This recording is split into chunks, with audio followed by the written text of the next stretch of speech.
Du matériel qui tombe en panne, un lieu chargé d'histoire, des ondes de chaleur et des messages d'outre-tombe, la visite nocturne du cimetière La Peste va se révéler plus laborieuse que prévu pour notre équipe de tournage.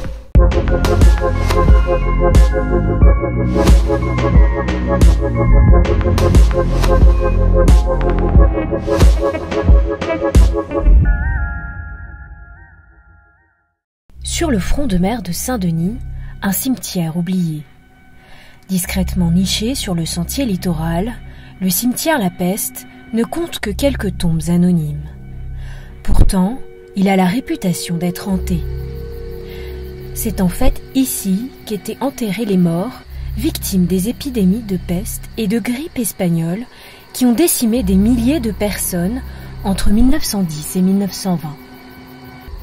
Notre équipe d'investigation fait son entrée au milieu de la nuit, mais l'enquête ne va pas se dérouler comme prévu.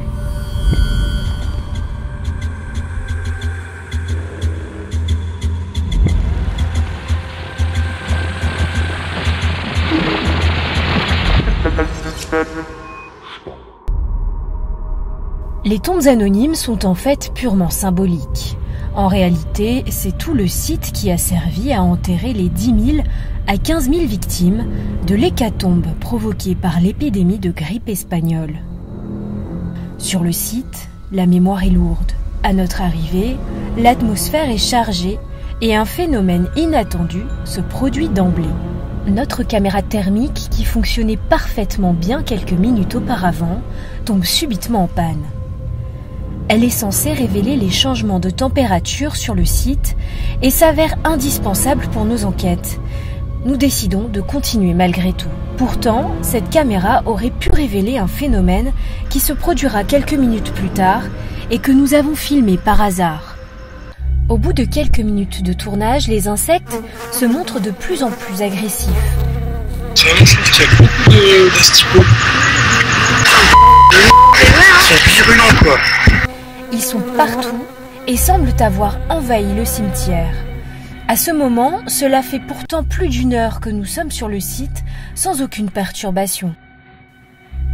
Tout en essayant d'échapper aux morsures et piqûres de plus en plus agressives, nous découvrons un couteau planté dans la terre.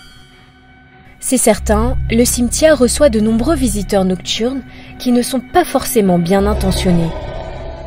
En 1919, le bateau Madonna accoste à La Réunion avec à son bord le virus de la grippe espagnole.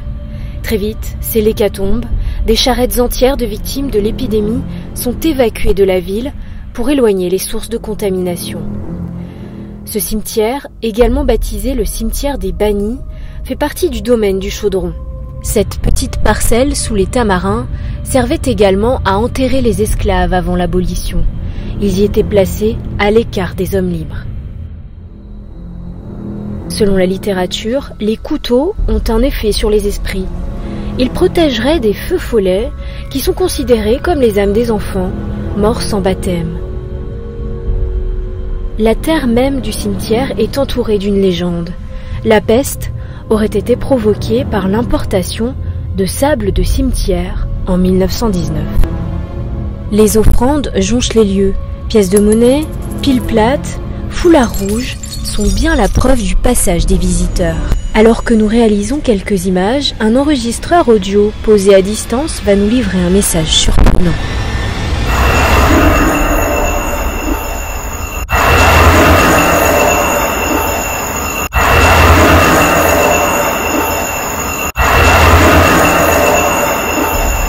Et ce jour-là, c'est effectivement l'anniversaire d'un des membres de l'équipe. Sur le moment, nous n'avons pas entendu le message et continuons à filmer. Une des caméras, posée à côté de l'enregistreur, va révéler un phénomène surprenant. Alors que nous réalisons des images de la croix principale qui est placée au milieu de l'allée centrale, la vidéo se trouble. Des deux côtés de la grille du cimetière, l'image est nette, mais dans la perspective de l'allée, l'image est comme soumise à une source de chaleur. Pourtant, toutes les bougies du cimetière sont éteintes et nous n'utilisons que des lampes électriques. D'où provient donc ce dégagement de chaleur ? Au bout d'un certain temps, l'assaut des insectes nous fait quitter les lieux, que nous choisissons tout de même de laisser derrière nous, à reculons, on ne sait jamais. Finalement, la meilleure des protections au cimetière de la Peste, c'est un anti-moustique.